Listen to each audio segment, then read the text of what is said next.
Shalom jemaat Tuhan, selamat hari Minggu, selamat beribadah secara online. Kita bersyukur di pagi hari ini kita sama-sama berkumpul di rumah kita masing-masing.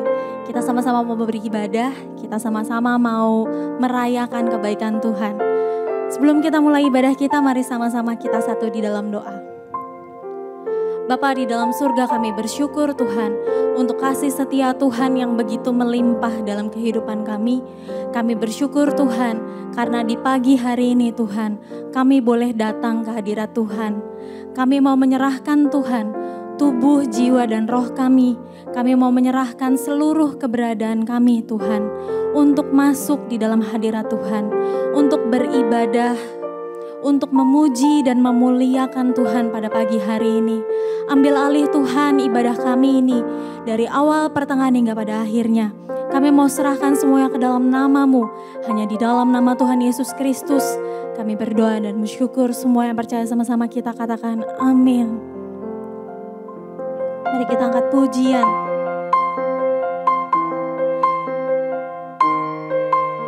Biarlah pujian ini mengalir dari hati kami ya Tuhan. Kami mau menghadap kepada Engkau. Saat pagi hariku datang lagi, menghadap Tuhan dengan sepenuh hati, mengucap syukur buat hari yang Kau beri.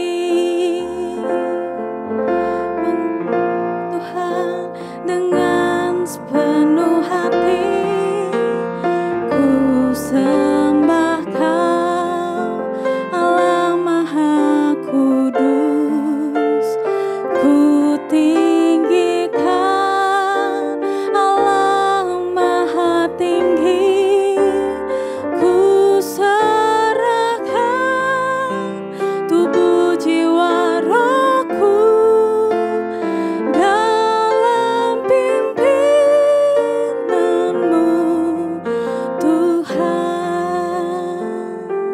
Saat pagi hari kami mau datang lagi Tuhan. Saat pagi hariku datang lagi, menghadap Tuhan dan rendahkan diri, mengucap syukur buat hari yang Kau beri, memuji Tuhan dengan sepenuh hati. Ku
Kami mau menaikkan pujian bagi Engkau Tuhan.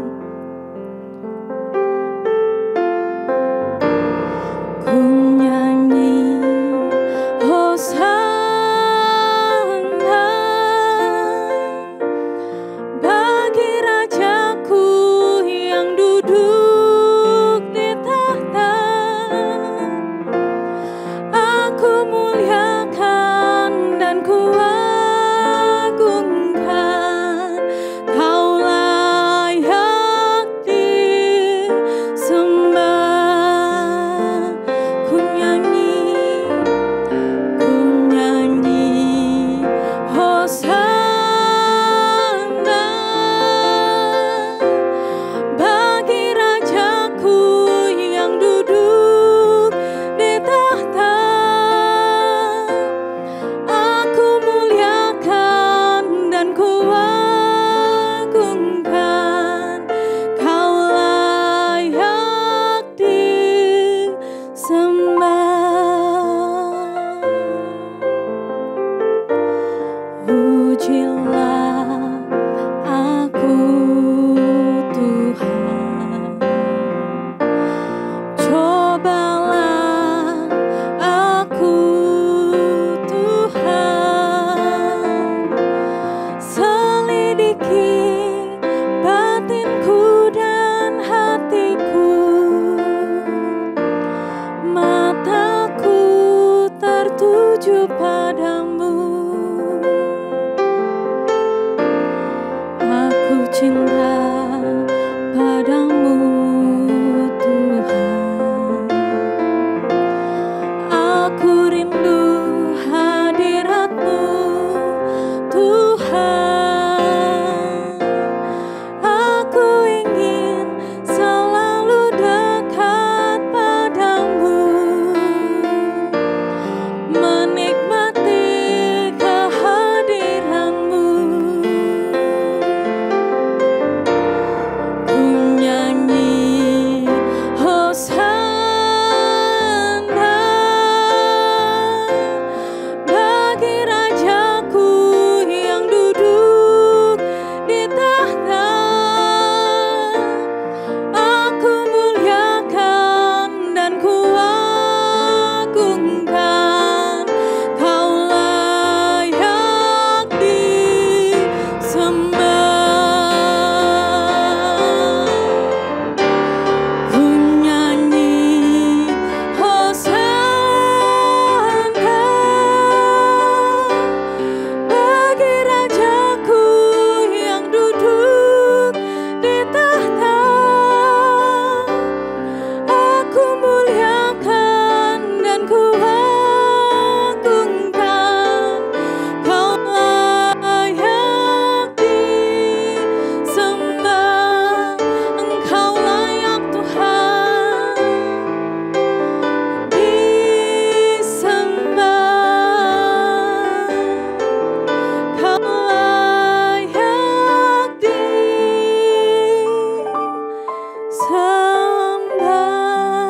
Kepada hamba-Nya. Bapa, di dalam nama Yesus Kristus kami datang padamu. Kami memuji menyembah Engkau. Engkau layak terima segala pujian sembah kami. Hosana, Hosana di tempat yang maha tinggi. Tuhan Allah Juru Selamat kami, Yesus Kristus. Kami mengundang Engkau hadir di dalam ibadah kami, walaupun secara online. Di rumah-rumah masing-masing, di keluarga-keluarga. Setiap orang yang mendengarkan acara ini, di dalam nama Yesus, turunlah Roh-Mu bersama-sama kami. Jadilah penyembuh kami, jadilah penolong kami, jadilah yang memberkati kami dengan firman, menjamah hati kami. Bangunkan jiwa kami Tuhan, bangunkan roh kami dalam nama Yesus Kristus. Saat ini ada orang yang sakit kepala, Tuhan jamah, Tuhan sembuhkan. Ada yang pinggangnya sebelah kiri sakit, Tuhan sembuhkan di dalam nama Yesus. Bukan saya tapi Tuhan yang menolong. Ku nyanyi Hosana bagi Rajaku yang duduk di tahta. Aku muliakan dan ku agungkan, Kau layak disembah, Kau layak disembah, Kau layak disembah, Kau layak disembah.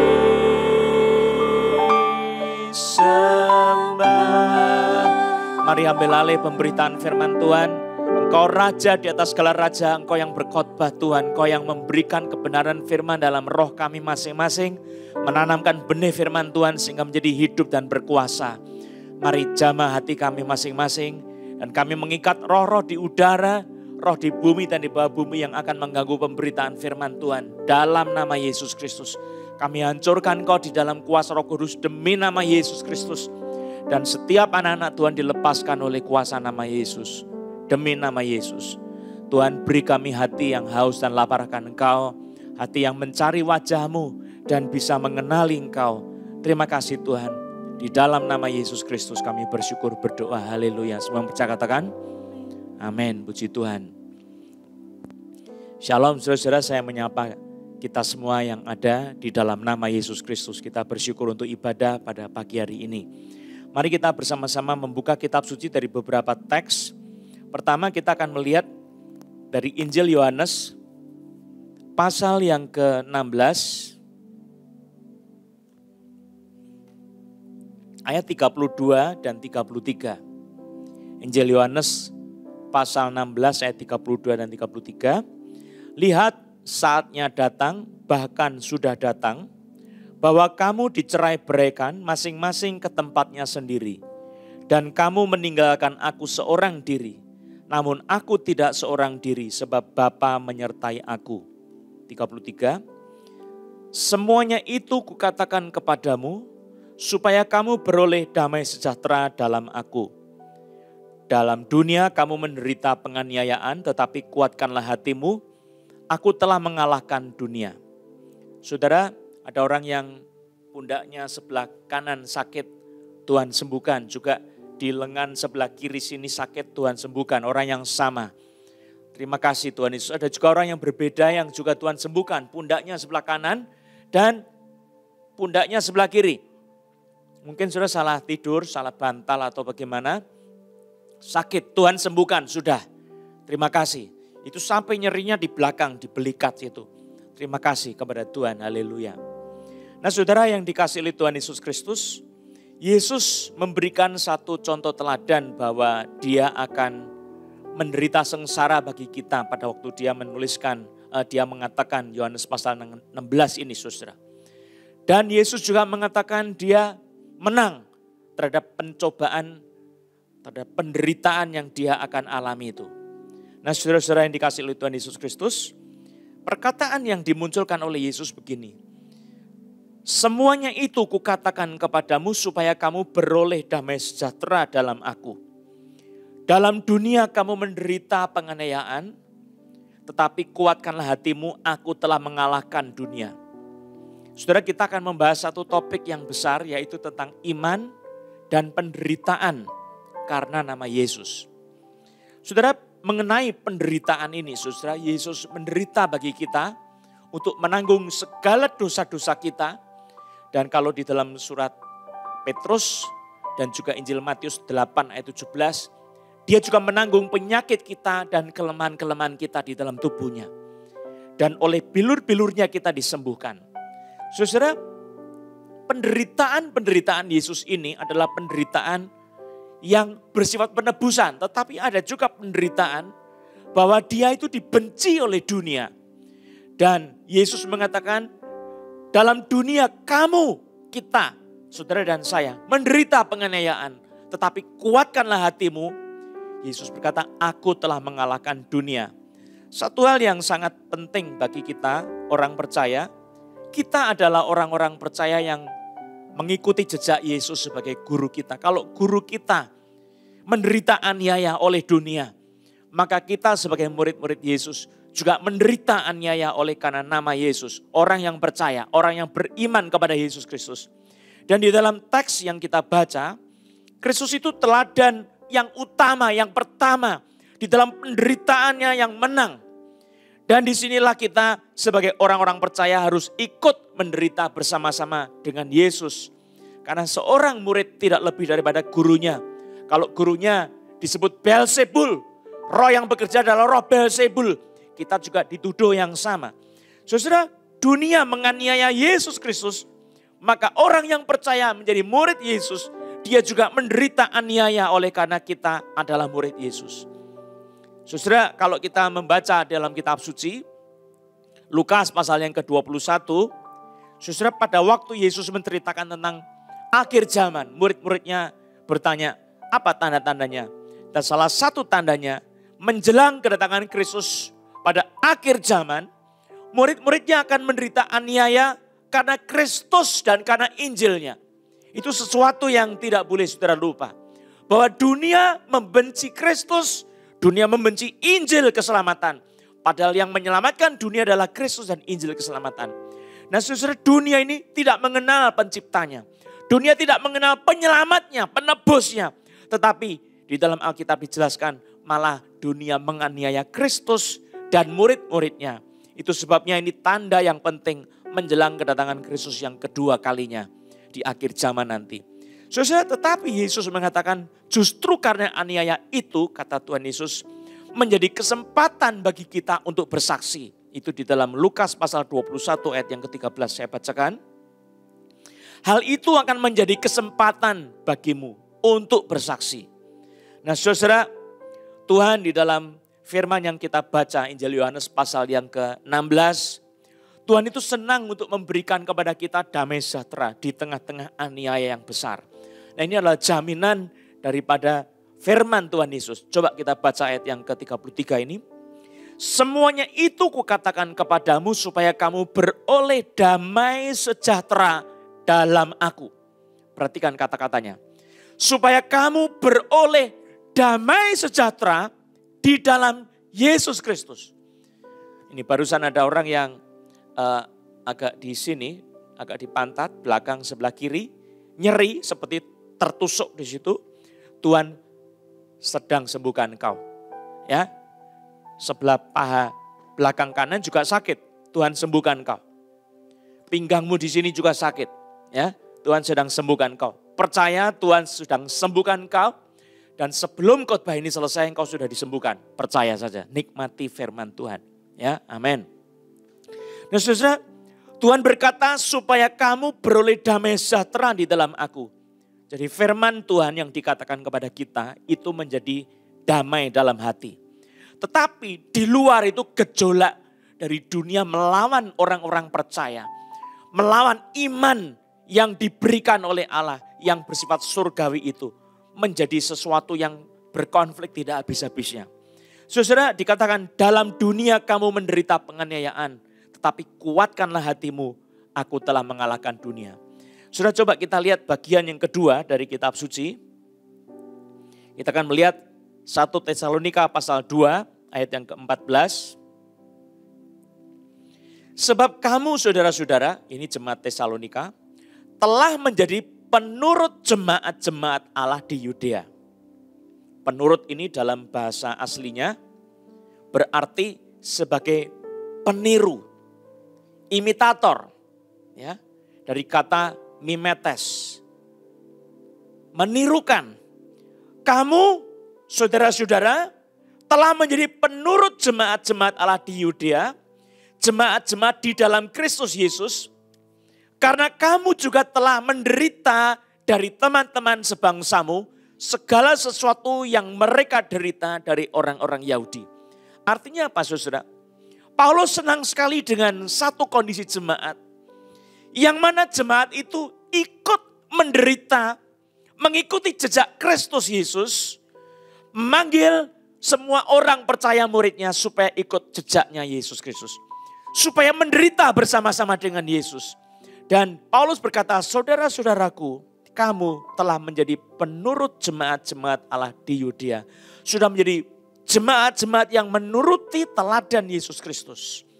Jemaat-jemaat di dalam Kristus Yesus.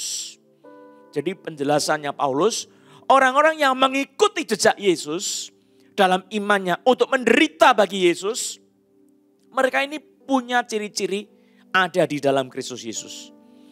Karena kamu juga telah menderita dari teman-teman sebangsamu segala sesuatu yang mereka derita dari orang-orang Yahudi. Nah saudara, dikatakan ayat 15 lebih jauh, bahkan orang-orang Yahudi itu telah membunuh Tuhan Yesus dan para nabi dan telah menganiaya kami. Apa yang berkenan kepada Allah tidak mereka pedulikan dan semua manusia mereka musuhi. Karena mereka mau menghalang-halangi kami memberitakan firman kepada bangsa-bangsa lain untuk keselamatan mereka. Demikianlah mereka terus-menerus menambah dosa mereka sampai genap jumlahnya. Dan sekarang murka telah menimpa mereka sepenuh-penuhnya. Saudara-saudara, ada orang yang sakit kepala, pusing sekali, Tuhan sudah jamah. Ada orang yang matanya kabur, sekarang sudah Tuhan sembuhkan ya. Demi nama Yesus, itu bukan saya. Mata yang buta dalam nama Yesus menjadi jelas, menjadi melek. Tuhan yang membukakan mata itu di dalam nama Yesus.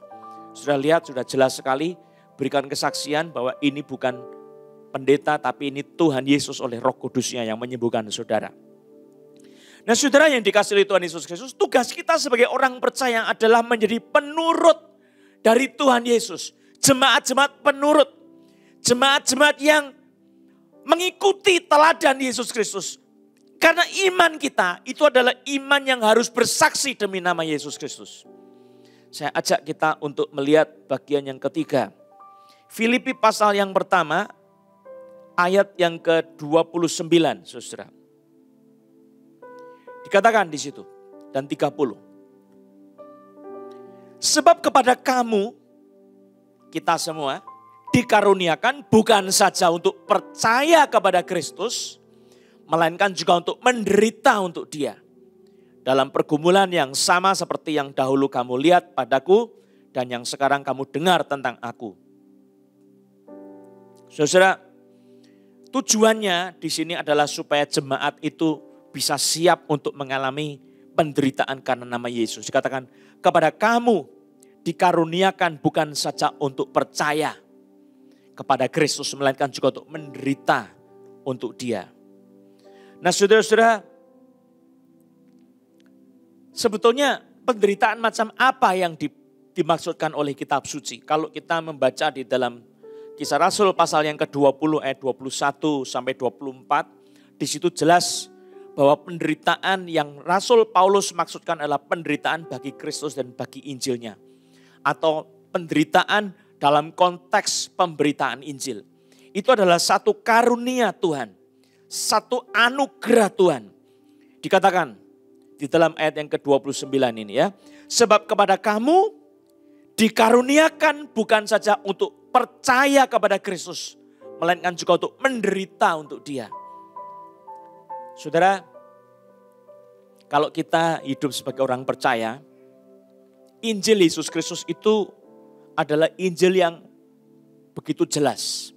Ya, kita harus mengaku percaya dalam hati dan mengaku percaya dengan mulut kita. Saudara, kalau kita membaca di dalam kitab Roma, jelas.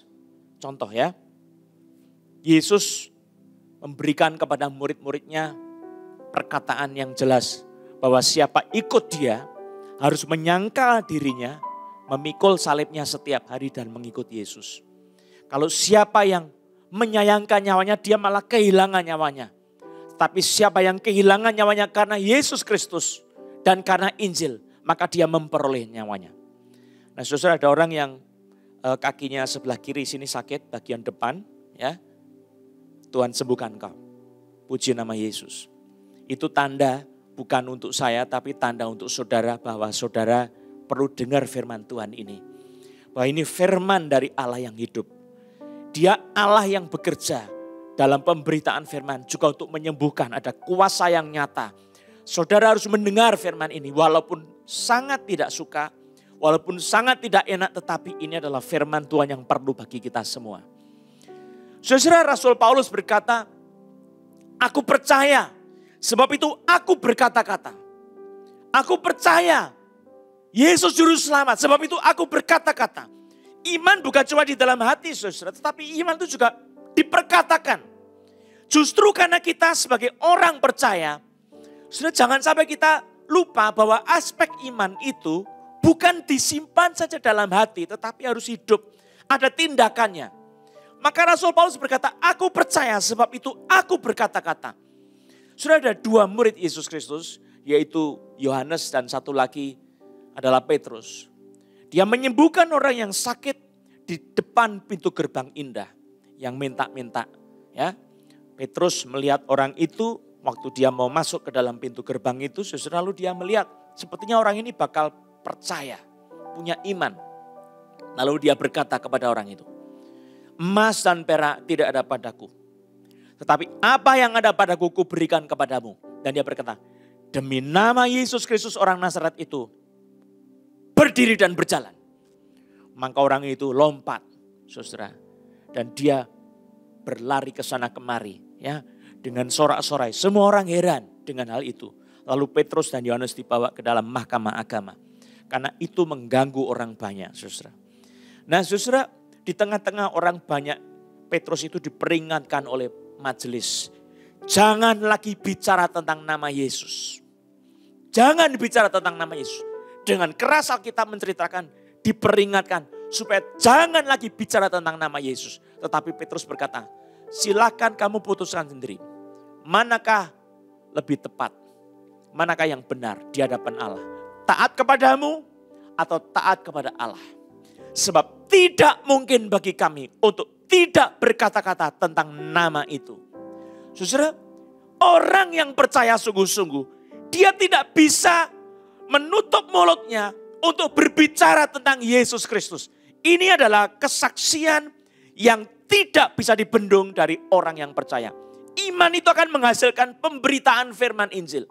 Kalau saudara percaya kepada Yesus Kristus, engkau tidak akan berdiam diri, simpan iman itu untuk dirimu sendiri, sampai mati engkau simpan firman itu untuk dirimu sendiri. Tapi engkau akan menceritakan kabar baik itu kepada orang lain yang membutuhkan. Orang yang belum kenal keselamatan dalam Yesus, engkau akan ceritakan tentang Yesus Kristus. Walaupun orang itu akan menolak, saudara. Dan dari sinilah, saudara, maka timbul satu penganiayaan dari orang-orang yang belum kenal Tuhan Yesus kepada orang-orang yang kenal Tuhan Yesus, yang memberitakan tentang Yesus Kristus. Sebab pemberitaan tentang Yesus Kristus itu di mana-mana adalah satu batu sandungan. Kalau saudara lihat di dalam berbagai macam kisah orang-orang yang memberitakan Injil, jarang sekali tidak mendapati tantangan. Setiap pelayanan pemberitaan Injil yang betul-betul diurapi Tuhan, tidak pernah iblis tinggal diam, saudara. Tidak pernah iblis tinggal diam. Sebab itu membahayakan kerajaannya. Maka dia akan menggempur dengan berbagai macam cara. Saudara, gereja mula-mula, bagaimana dikempur gereja mula-mula yang berdiri di atas dasar pengajaran Kristus dan tiang-tiangnya adalah ajaran-ajaran rasuli dan ajaran-ajaran para nabi. Saudara, dikempur dengan dosa. Ada Ananias dan ada Safira yang hidup di dalam melihat segala macam perbuatan rasul-rasul itu. Mereka kemudian lihat ada orang-orang yang miskin datang kepada Tuhan dan mereka butuh makanan, butuh pakaian. Lalu mereka mempersembahkan persembahannya kepada Tuhan. Tetapi mereka tidak jujur, saudara. Dia menjual harta miliknya, lalu diberikan kepada rasul dan dia berkata, sudah ku persembahkan semuanya. Padahal belum semuanya, saudara. Dosa ketidakjujuran. Dan itu merusakkan pekerjaan Tuhan, saudara. Apa yang terjadi? Tuhan dengan kuasanya bekerja di dalam Rasul Pak Petrus. Saudara berkata, kamu sembunyikan hartamu tidak semuanya. Engkau mendustai Roh Kudus. Maka pada saat itu tangan Tuhan menghancurkan nyawa Ananias dan juga Safira sesudahnya, saudara. Dua-duanya mati, saudara. Karena apa? Tidak benar, dosa dalam jemaat akan merusak jemaat. Saudara, Tuhan menghukum orang ini dengan tangannya sendiri, menghentikan dosa itu. Lalu orang semakin takut kepada Tuhan. Saudara, yang kedua, dihentikan dengan apa? Dengan kesibukan yang berlebihan. Rasul-rasul disibukkan dengan segala aktivitas sampai lupa kepada persembahan diakonia buat orang-orang miskin dan juga para janda-janda. Lalu Tuhan memberikan jalan keluar, ada delegasi tugas. Jadi hamba Tuhan juga perlu ada delegasi tugas. Tapi sesudah dua macam ini tidak bisa digoyahkan gereja, saudara. Maka timbul cara yang ketiga, yaitu di dalam Kisah Rasul pasal 8, yaitu datangkan aniaya oleh iblis. Dan itu terjadi, saudara, menjadi kesempatan seperti kata Tuhan Yesus untuk bersaksi tentang nama Yesus. Kalau kita baca dalam Kisah Rasul pasal 1 ayat 8, Tuhan berfirman, jadilah saksi di Yerusalem, Yudea, Samaria sampai ke ujung bumi. Saudara, pasal 8 ayat 1 dibalik. Tuhan mengirimkan aniaya yang besar kepada jemaat di Yerusalem. Lalu mereka itu tersebar keluar dari Yerusalem ke Yudea, ke Samaria. Dan mereka ini, saudara, disebutkan ada 3 kota ini. Yerusalem, Yudea, Samaria. Ya, 3 kota ini. Ditulis dalam Kisah Rasul 1 ayat 8 sebagai perintah. Tapi karena mereka tidak pergi memberitakan Injil, maka Tuhan kirimkan aniaya supaya terjadilah pemberitaan Injil. Supaya gereja pergi memberitakan Injil. Dan di situ dituliskan, mereka yang pergi keluar itu, mereka memberitakan Injil kerajaan Allah kepada orang-orang di sekitarnya. Sampai akhirnya di Antioquia ada banyak kumpulan orang-orang yang percaya. Dan di situ mereka membentuk gereja. Pusat gereja dari Yerusalem dipindah ke Antioquia, saudara. Juga ke Efesus. Nanti ada. Jadi gereja pada abad pertengahan itu gereja di Antioquia, Efesus. Lalu kemudian ada di Alexandria dan tempat-tempat yang lain. Ada 5 pusatnya. Tapi saya mau katakan, saudara, Tuhan itu memakai aniaya supaya gereja pergi memberitakan Injil. Saudara harus setia kepada panggilan Injil. Rasul Paulus dipanggil oleh Tuhan untuk menjadi rasul bagi orang-orang bukan Yahudi. Sebab apa, saudara? Sebab Paulus adalah seorang yang benci sama orang-orang Kristen. Dia dipilih oleh Tuhan. Bukan karena sesuatu yang istimewa dalam diri Paulus, bukan. Tetapi sesuatu yang tidak layak dalam diri Paulus dipilih oleh Tuhan. Berdasarkan namanya sendiri, Tuhan memilih Rasul Paulus. Tapi saudara, sebab di belakangnya adalah karena 12 rasul memilih mereka tidak mau menjadi rasul-rasul untuk orang-orang bukan Yahudi. Maka Tuhan memilih siapa yang bisa bekerja keras untuk Injil keselamatan itu. Dan kemudian Tuhan melihat ada seorang yang kerja keras terus tidak mau berhenti. Tidak kenal lelah. Siapa? Paulus. Yang waktu itu namanya Saulus. Dia jadi musuh Tuhan. Maka Tuhan robah hatinya. Dia dijumpai dalam perjalanan ke Damsyik. Untuk menganiaya murid-murid Tuhan di situ. Dan disitulah maka Saulus bertobat. Dengan mata yang buta. Dia baru sadar. Dia tidak mengenal Tuhan yang benar. Siapa engkau Tuhan? Yesus bilang, akulah Yesus yang kau aniaya itu. Saudara, Paulus, seorang ahli Taurat, bertanya, siapa engkau Tuhan? Yesus menjawab, akulah Yesus yang kau aniaya itu. Walaupun yang dianiaya gereja Tuhan, tapi Yesus berkata, akulah yang kau aniaya itu. Saudara, antara orang percaya dengan Tuhan, itu ada satu ikatan batin, ikatan roh yang kuat. Iman kepada Yesus membawa kita masuk ke dalam Yesus. Tapi penderitaan karena Yesus membuat Yesus itu bersimpati sama kita dan berkata, akulah yang kau aniaya. Akulah yang menderita. Saudara, sebetulnya Kristus di dalam kita itu yang membuat dunia benci sama kita. Kristus di dalam kita yang membuat gereja tidak, dia akan menderita aniaya. Maka pada saat ini banyak orang yang malu karena nama Yesus. Dia tidak mau menunjukkan identitasnya bahwa dia orang Kristen. Kalau dia orang Kristen, dia malu. Karena apa? Orang tidak suka sama dia, saudara. Hatinya dia tutupi. Jangan sampai orang tahu dia Kristen. Saudara, Alkitab berkata, siapa malu bersaksi tentang anak manusia, anak manusia pun juga akan malu bersaksi tentang orang itu di hadapan Allah Bapa. Saudara, jangan anggap itu hal yang sepele. Ini hal yang sangat fatal. Kalau engkau malu bersaksi tentang nama Yesus, Yesus pun nanti akan malu bersaksi tentang saudara. Engkau tidak akan memperoleh kemuliaan apa-apa. Justru saya takut saudara engkau kehilangan keselamatan itu. Saya katakan ini dengan hati yang sungguh-sungguh. Sebab banyak sekali orang Kristen tidak berani menderita bagi nama Yesus. Nah saudara-saudara, menderita bagi nama Yesus, itu kalau kita melihat dalam kitab suci, itu adalah sesuatu yang wajib kita pikul, wajib kita ambil. Dikatakan, sebab kepada kamu dikaruniakan bukan saja untuk percaya kepada Kristus, melainkan juga untuk menderita untuk Dia. Dalam pergumulan yang sama, seperti yang dahulu kamu lihat padaku, dan yang sekarang kamu dengar tentang aku. Saudara, kita itu harus ikut menderita karena nama Yesus. Amin. Mau enggak saudara ikut menderita karena nama Yesus? Kata dikaruniakan, ya, dikaruniakan untuk menderita, itu pakai kata karizomai. Karizomai itu adalah to grant as a favor. Memberikan award sebagai satu perkenanan kepada kita. Saudara, itu satu kemuliaan yang Tuhan berikan kepada kita. Menderita karena nama Yesus. Saya heran, banyak orang Kristen yang paling benci sama tugas memberitakan Injil. Benci sekali. Saya ada grup WA. Ada orang yang suka cerita tugas kita harus memberitakan Injil. Sudah tahu enggak, orang itu dibenci sama teman-teman yang lain.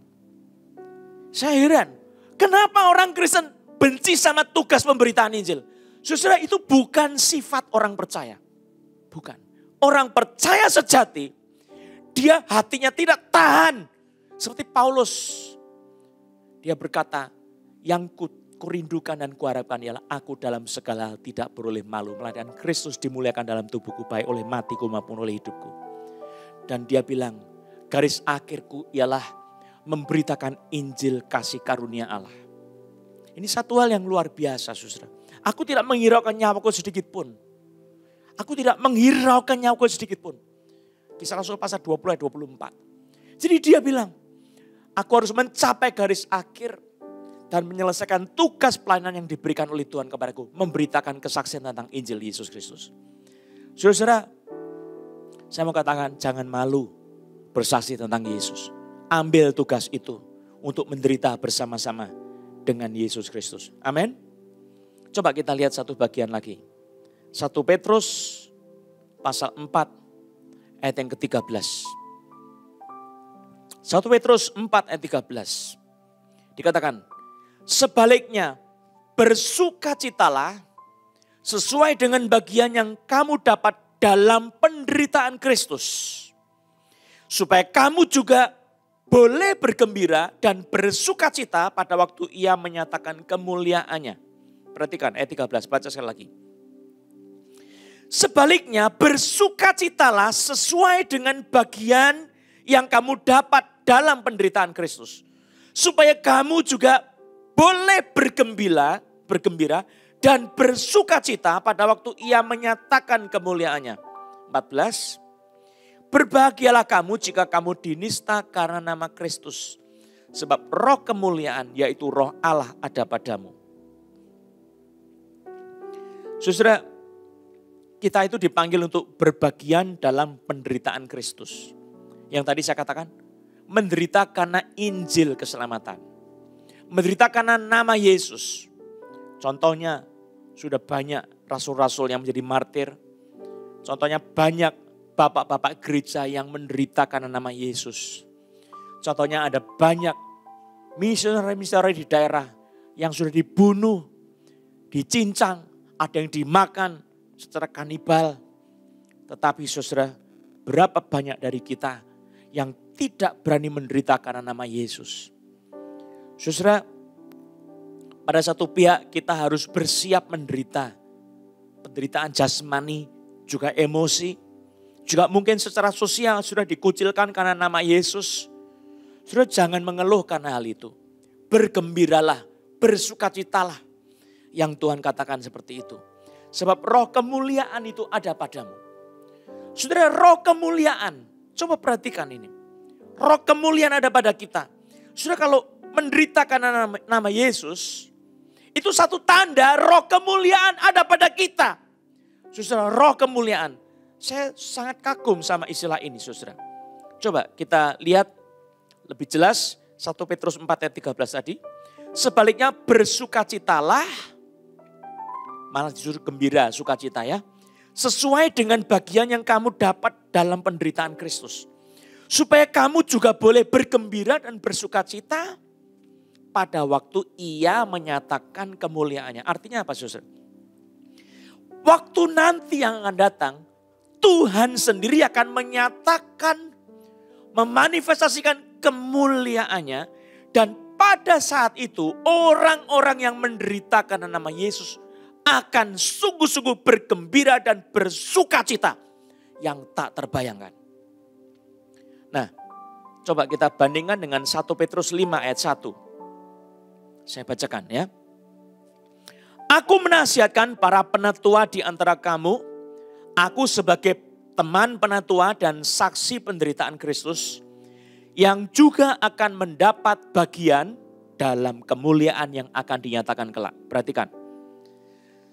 Aku, Petrus, menasihatkan para penatua di antara kamu, aku sebagai teman penatua dan saksi penderitaan Kristus, yang juga dikatakan akan mendapat bagian dalam kemuliaan yang akan dinyatakan kelak.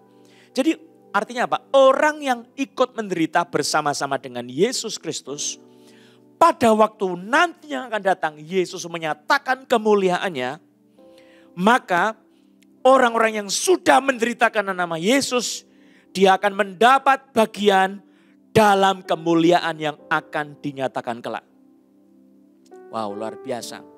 Kemuliaan bukan kemuliaan duniawi. Kemuliaan surgawi yang akan dinyatakan kelak. Tetapi orang-orang yang menyangkal nama Yesus, yang malu bersaksi tentang nama Yesus, yang bungkam mulutnya 1000 bahasa, tidak berkata-kata apa-apa tentang imannya. Saudara, sesungguhnya orang itu akan dipermalukan. Bapak malu bersaksi tentang orang itu. Yesus malu bersaksi tentang orang itu. Tetapi orang yang bersedia menderita karena nama Yesus, dia akan mendapat bagian dalam kemuliaan yang akan dinyatakan kelak. Saya teliti lebih jauh lagi. Coba lihat Roma 8 ayat 17. Luar biasa. Roma 8 ayat 17.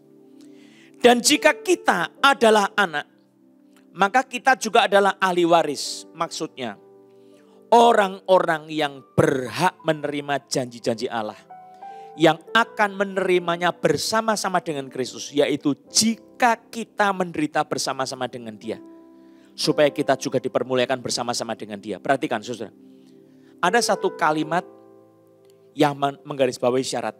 Jika kita menderita bersama-sama dengan Dia, maka kita akan menerima janji-janji Allah yang sudah diberikan kepada kita di dalam Yesus Kristus.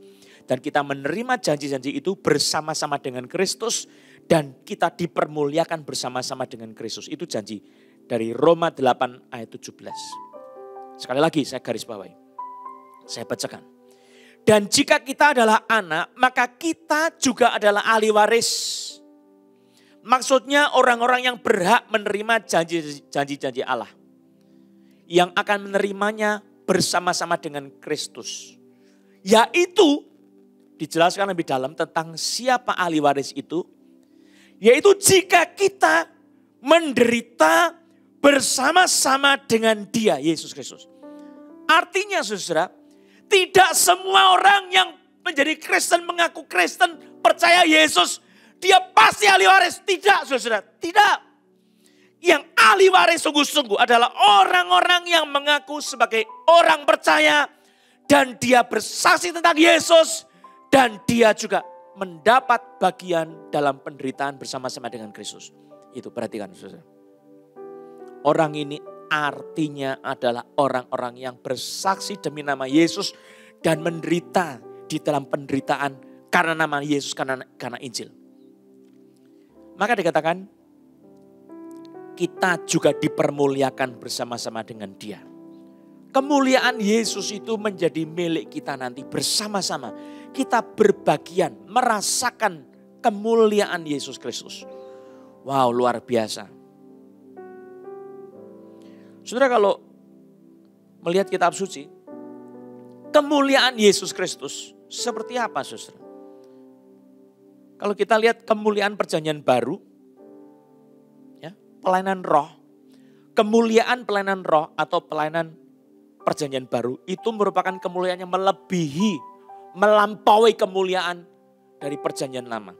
Musa waktu dia berjumpa dengan Tuhan di Gunung Horeb, maka wajah Musa itu menerima kemuliaan Allah. Dia memantulkan kemuliaan Allah.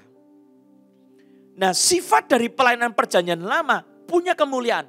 Sampai Musa menutupi mukanya supaya orang Israel tidak silau dengan kemuliaan itu. Nah, sudah perhatikan, di dalam perjanjian lama ada kemuliaan dalam pemberian Taurat. Taurat yang memimpin orang kepada kematian. Ya, karena Taurat orang mendapatkan penghukuman, maksudnya begitu.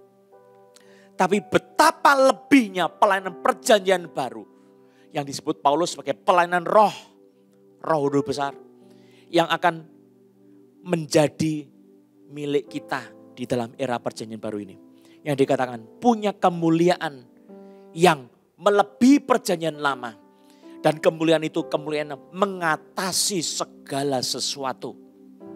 2 Korintus 3 ayat yang ke-10 saya bacakan. Sebenarnya apa yang dahulu dianggap mulia, jika dibandingkan dengan kemuliaan yang mengatasi segala sesuatu ini, sama sekali tidak mempunyai arti. Saudara bayangkan, kemuliaan perjanjian lama luar biasa. Sangat luar biasa.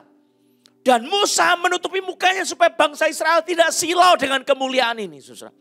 Tapi kemuliaan perjanjian baru pelayanan roh adalah jauh mengatasi segala sesuatu. Dan dibandingkan kemuliaan PL dengan kemuliaan perjanjian baru, saudara, sama sekali tidak mempunyai arti. Yang lama itu tidak punya arti, saudara. Artinya apa, saudara? Kalau saudara ikut menderita bersama dengan Yesus, ada kemuliaan yang akan saudara terima nanti di akhir zaman. Kemuliaan bersama-sama dengan Yesus, saudara akan menikmati kemuliaan yang melampaui segala sesuatu. Maka saya mau katakan, kalau saudara belum pernah menderita bagi nama Yesus, mulai sekarang bertobat. Bertobatlah. Dan siapkan hatimu, persenjatai dirimu dengan pikiran, saya harus ikut menderita bersama-sama dengan Yesus. Maka Tuhan berkata, sekarang ini bersukacitalah, bergembiralah dalam momen-momen menderita bersama Yesus. Rasul-rasul waktu dia dianiaya, disesah, susah apa yang terjadi? Mereka bersukacita, bergembira karena mereka dianggap layak menderita karena nama Yesus. Wow, itu iman yang tidak bisa dipahami oleh dunia, saudara. Orang dianiaya, sakit, menderita, susah. Betul. Tetapi murid Yesus Kristus, dia melihat bukan dalam dunia temporer, tapi dia melihat menembus ke sana. Ada kemuliaan yang melebihi segala sesuatu yang akan diterima bersama-sama dengan Yesus. Kalau menderita bersama-sama dengan Yesus. Saudara, ini merupakan satu kemuliaan yang besar. Saudara dan saya bisa menikmati, bisa memilikinya. Kalau saudara tahu, iman kita itu membuat kita, kalau kita betul-betul beriman, kita tidak bisa tahan menceritakan nama Yesus. Akan berbicara tentang Yesus, akan menceritakan kabar sukacita, Injil damai sejahtera. Dan saudara yang betul-betul menjadi saksi Kristus, engkau akan mengalami penderitaan karena nama Yesus. Dan nama itu akan menjadi perlindungan bagi saudara. Engkau akan dipermuliakan bersama-sama dengan Kristus pada waktu kemuliaannya kelak dinyatakan. Wah, luar biasa. Saudara, saya lihat ada berkat yang lain dari menderita karena nama Yesus. Di dalam 2 Korintus 4 ayat 10, saya bacakan. Kami senantiasa membawa kematian Yesus di dalam tubuh kami, supaya kehidupan Yesus juga menjadi nyata di dalam tubuh kami. Apa artinya, saudara? Orang yang dianiaya karena nama Yesus, dia belajar supaya kehidupan Yesus juga menjadi nyata di dalam tubuhnya. Artinya apa? Dia akan memanifestasikan Kristus. Yang mana Kristus itu di dalam hatinya. Aku telah disalibkan bersama dengan Yesus. Aku telah mati, namun aku bukan lagi aku sendiri yang hidup. Kristus yang hidup di dalam aku. Nah, Kristus yang hidup ini adalah sumber dari kehidupan kita. Tapi juga si iblis akan tertarik untuk menganiaya kita. Dan saudara, waktu kita dianiayakan dalam nama Yesus, kehidupan Yesus itu menjadi nyata dalam hidup kita. Saya baca di dalam buku Heavenly Man, ya, Manusia Surgawi. Saya baca pertama kali itu waktu saya di Afrika Selatan. Saya mengambil studi doktorat di situ tahun 2005. Ya. Saya ketemu sendiri sama Heavenly Man ini, ya. Dan dia berkhotbah di Pretoria. Saya bersama anak-anak, saya bawa, kami satu-satunya keluarga Asia di situ, saudara. Dan dia bersuka cita, saya tidak ngerti dia bahasa apa. Ya, dia ngomong bahasa Mandarin. Saya bilang, I cannot speak Mandarin. Ya, saya tidak bisa Mandarin. Saya bilang, English. Oh, dia senyum-senyum, saudara. Lalu dia tanda tangan di Alkitab saya. Saya senang sekali. Saudara, apa yang disaksikan di dalam pengalamannya? Dia bilang, kalau dia menderita karena nama Yesus, apa yang terjadi? Dia tidak ada waktu untuk hidup dalam dosa. Kalau dia menderita karena nama Yesus, dia menjalankan kehidupan semakin dia serupa dengan Yesus.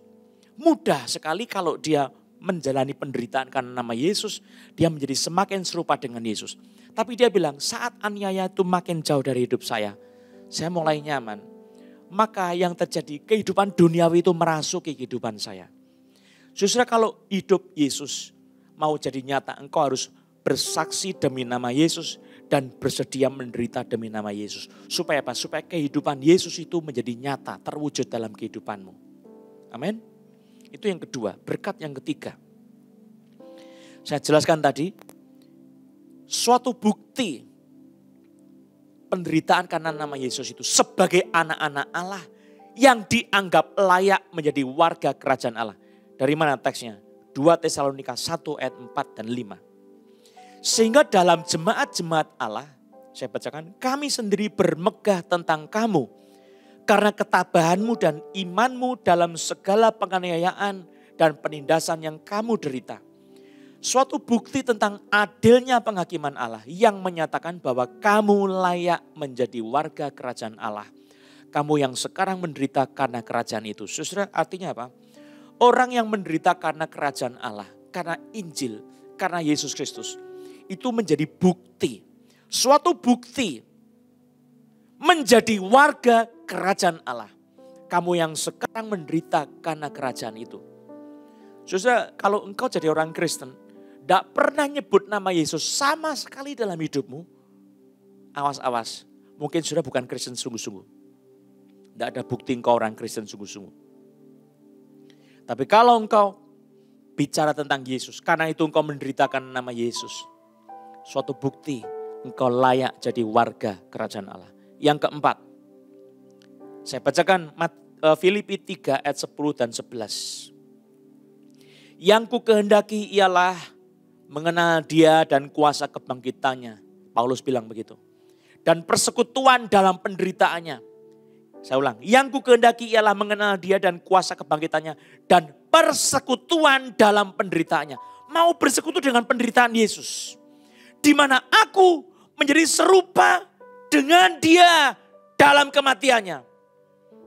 Supaya aku akhirnya beroleh kebangkitan dari antara orang mati. Itu kata Paulus, saudara. Supaya aku akhirnya beroleh kebangkitan dari antara orang mati. Saudara, kalau kita membaca di dalam kitab Lukas pasal 14 ayat 14. Yesus menjelaskan di situ tentang kebangkitan orang-orang benar. Ada kebangkitan umum, ada kebangkitan orang-orang benar, saudara. Ini dua hal yang berbeda, saudara. Akhir zaman akan ada kebangkitan orang-orang benar. Yang artinya, saudara, orang-orang yang mati dalam Tuhan, yang menderita karena nama Yesus, dia akan dibangkitkan. Lalu apa? Pengangkatan terjadi. Kalau saudara tidak pernah memberitakan Injil, dan tidak suka memberitakan Injil, kau benci sama penginjilan, engkau tidak akan mengalami pengangkatan. Tidak akan mengalami pengangkatan. Kalau engkau mau mengalami pengangkatan itu, engkau harus menderita karena nama Yesus. Dan engkau tidak boleh anti sama tugas penginjilan. Engkau harus menjadi orang Kristen yang bersekutu dalam penderitaan Kristus. Supaya engkau menjadi serupa dengan Dia dalam kematiannya. Dan nanti engkau akhirnya beroleh kebangkitan dari antara orang-orang mati. Kebangkitan orang-orang benar. Nah ini satu hal yang luar biasa. Saya ingin mengalami pengangkatan. Saya juga berdoa supaya saudara-saudara mengalami pengangkatan itu. Maka saudara harus bersedia menderita demi nama Yesus. Karena Injil dan karena Kristus. Amin. Jangan lari waktu penderitaan itu datang. Itu kesempatan bersaksi. Yang kelima, berkat daripada menderitakan nama Yesus itu apa? Matius 5 ayat 10 sampai 12. Saya bacakan, berbahagialah orang yang dianiaya oleh sebab kebenaran. Karena merekalah yang empunya kerajaan surga. Berbahagialah kamu jika karena aku kamu dicela dan dianiaya dan kepadamu difitnahkan segala yang jahat. Bersukacita dan bergembiralah karena upahmu besar di surga. Sebab demikian juga telah dianiaya nabi-nabi yang sebelum kamu. Saudara, kalau kita membaca dalam sabda bahagia, 8 sabda bahagia, masing-masing sabda bahagia itu diberi kata berbahagialah.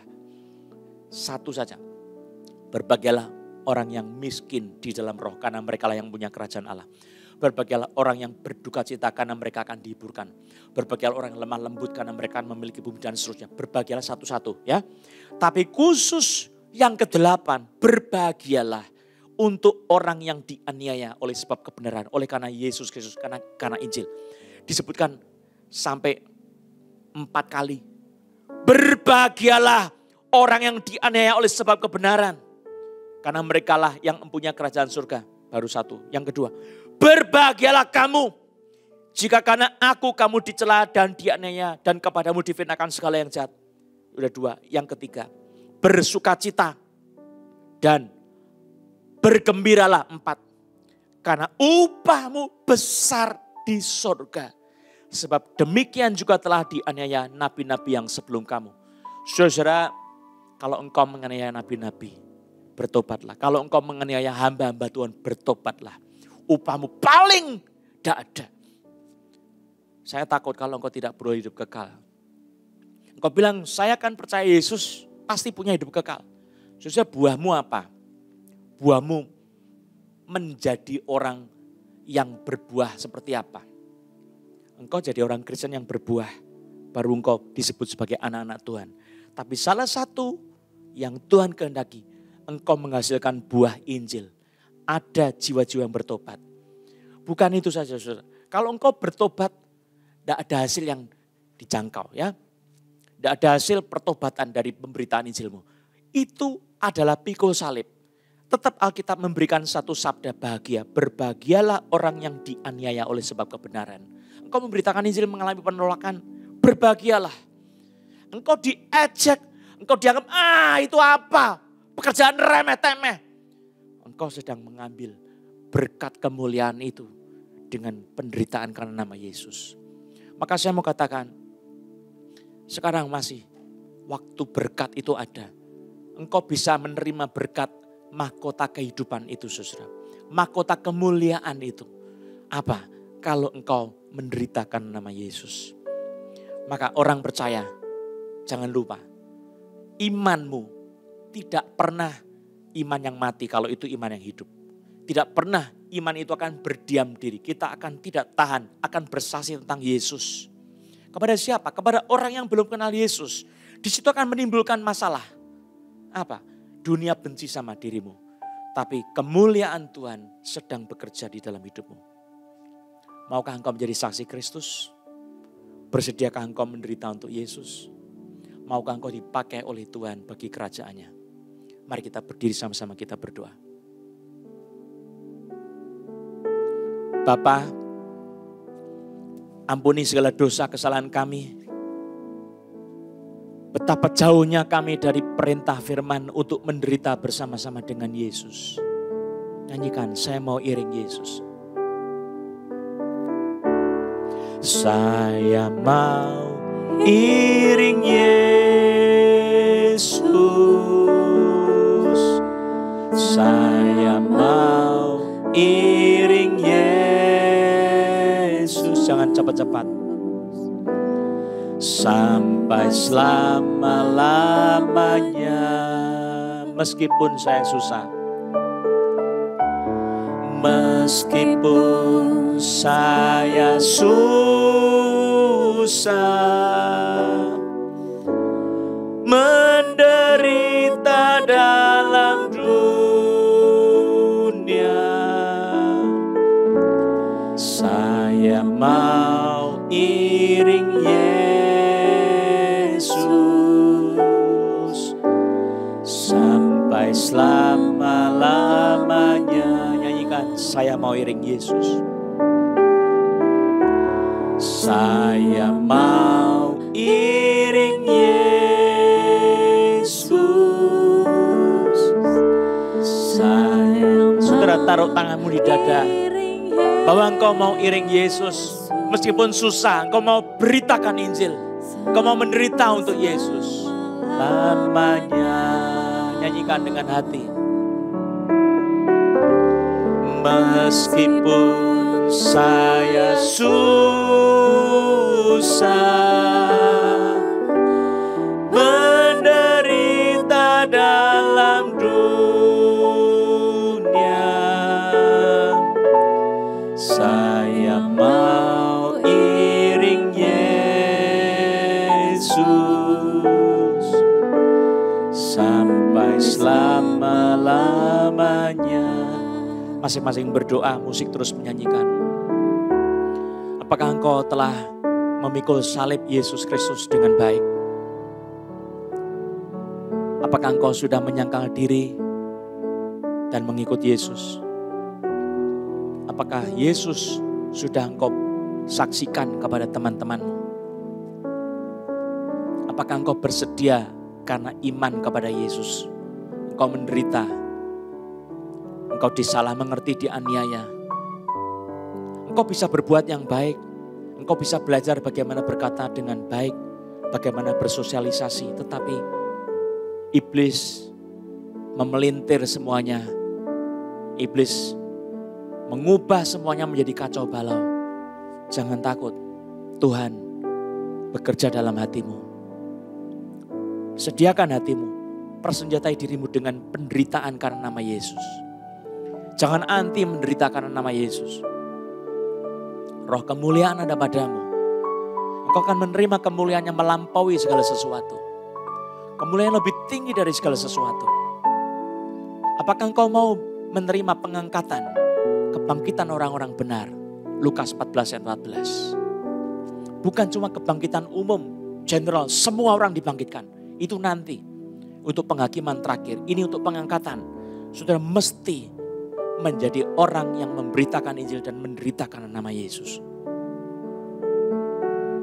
Minta Priska pimpin doa. Bapa di dalam surga, kami bersyukur Tuhan untuk firman Tuhan yang mengingatkan kami untuk bersaksi bagi nama Tuhan, ambil bagian dalam penderitaan bersama-sama dengan Kristus. Ampuni kami Tuhan kalau kami kadang-kadang malas, bahkan kami menganggap remeh, bahkan kami menjauhkan diri kami Tuhan untuk bersaksi, bahkan untuk menderita bersama-sama dengan Engkau Tuhan. Tetapi pada pagi hari ini Tuhan kami bersyukur karena Engkau mengingatkan kami ada roh kemuliaan di dalam diri orang-orang percaya Tuhan, yang Tuhan berikan kepada kami, yang menjadi kekuatan kami. Bahkan kami bisa bersuka cita untuk menderita bersama-sama dengan Tuhan. Dan pada pagi hari ini Tuhan, komitmen kami di hadapan Engkau Tuhan, biarlah kami Tuhan boleh menjadi saksi-saksi Tuhan dimanapun Tuhan menempatkan kami, di dunia pekerjaan kami, di sekolah kami, atau di rumah, di keluarga kami Tuhan. Kami boleh menjadi saksi Tuhan. Gak mempedulikan Tuhan apa kata orang terhadap kami, tetapi kami boleh representasikan kemuliaan Tuhan yang sudah Tuhan berikan di dalam kehidupan kami Tuhan. Biar Tuhan Kau yang ambil alih segala sesuatunya. Hidup kami Tuhan, kami mau persembahkan kepadamu. Hanya di dalam nama Tuhan Yesus Kristus kami berdoa. Saudara buka hati untuk Yesus. Katakan, Tuhan Yesus, aku butuh iman. Tambahkan iman kepada saya. Iman untuk menderita karena nama Yesus. Iman untuk bersaksi tentang Yesus. Iman untuk tidak malu menyatakan Tuhan adalah juru selamat, adalah satu-satunya penolong, penebus. Sekarang jamah setiap anak-anak Tuhan di dalam nama Yesus. Kuasa Roh Kudus turunlah, Engkau jamah setiap hati yang susah, hati yang menderita, yang sakit, yang di dalam kemurtatan. Tuhan jamah supaya kembali kepada Tuhan Yesus. Demi nama Yesus. Baru ya hati kami, roh kami di dalam nama Yesus masing-masing. Demi nama Yesus. Engkau terima pekerjaan Roh Kudus itu dalam hatimu. Mengubah hatimu menjadi baru, menjadi anak-anak Tuhan yang hidup di dalam nama Yesus. Terima kasih Tuhan. Kami bersyukur untuk apa yang Kau kerjakan sampai malam, sampai hari ini. Dalam nama Yesus. Mari kita berdiri sama-sama, kita nyanyikan bagaikan langit yang membentang. Bagaikan langit yang membentang, begitu luas kasih Tuhan, tiada terhitung pertolonganmu dalam hidupku.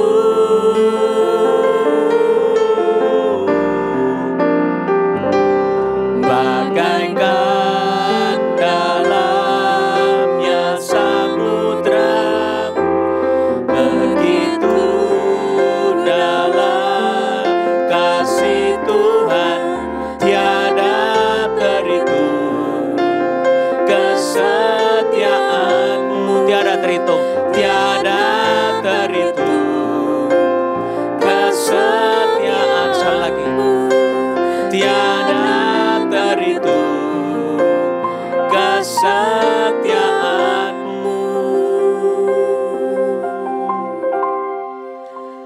Dalam hidupku, mari angkat hatimu dan terimalah berkat Tuhan. Kiranya anugerah sejahtera daripada Allah Bapa kita, pertolongan dari Tuhan Yesus Kristus, serta persekutuan Roh Kudus memberkati kehidupanmu, memberkati rumah tanggamu, memberkati keluargamu, memberkati orang tuamu, suamimu, istrimu, anak-anakmu, memberkati buah pikiranmu dan pekerjaanmu. Kiranya Tuhan dipermuliakan dalam segala-galanya dan kau menjadi saksi kematian dan kebangkitan Yesus dan menderita bagi namanya. Hari ini sampai Maranatha, Tuhan datang kembali. Amin. For you are great. Mari berdiri sama-sama. For you are great, you do miracles so great. There is no one else like you. There is no one else like you. For you are great, you do miracles so great. There is no one else like you. There is no one else like you. There is no one else like you. There is no one else like you. There is no one else like you.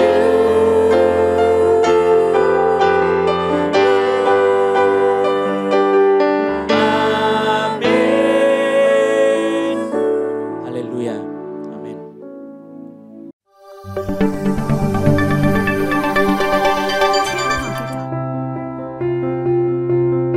Shalom Jemaat Tuhan, berikut adalah informasi terupdate seputar Cross Harvest Church. Inspiring Devotion adalah pendalaman Alkitab di mana saudara bisa mengenal firman Tuhan lebih dalam lagi. Jangan lupa, setiap hari Selasa pukul 7 malam. Untuk kamu yang masih muda, kalian bisa bergabung bersama online youth service setiap hari Sabtu pukul 7 malam via Zoom. Untuk informasi ID Zoom, kalian bisa menghubungi hotline gereja berikut ini. Mari ajak anak-anak kita mengikuti Children Ministry setiap hari Minggu pukul 11 siang di YouTube channel CHC Gading Serpong. Sunday Celebration. Ibadah online ini diadakan setiap hari Minggu pukul 9.30. Mari siapkan hati kita untuk beribadah bersama-sama. Bagi jemaat yang ingin memberikan persembahan mingguan, persepuluhan, dan persembahan ucapan syukur, jemaat bisa memberikannya melalui rekening gereja berikut ini. Sekian informasi dari kami mengajak saudara untuk follow Instagram kami di @chc_serpong, YouTube @chc_serpong. Jangan lupa untuk di-subscribe dan tekan tombol lonceng untuk informasi terupdate. Untuk Facebook, saudara bisa add friend di akun Johannes Lilik Susanto. Saya Jenis Andreas, Happy Sunday, Tuhan memberkati.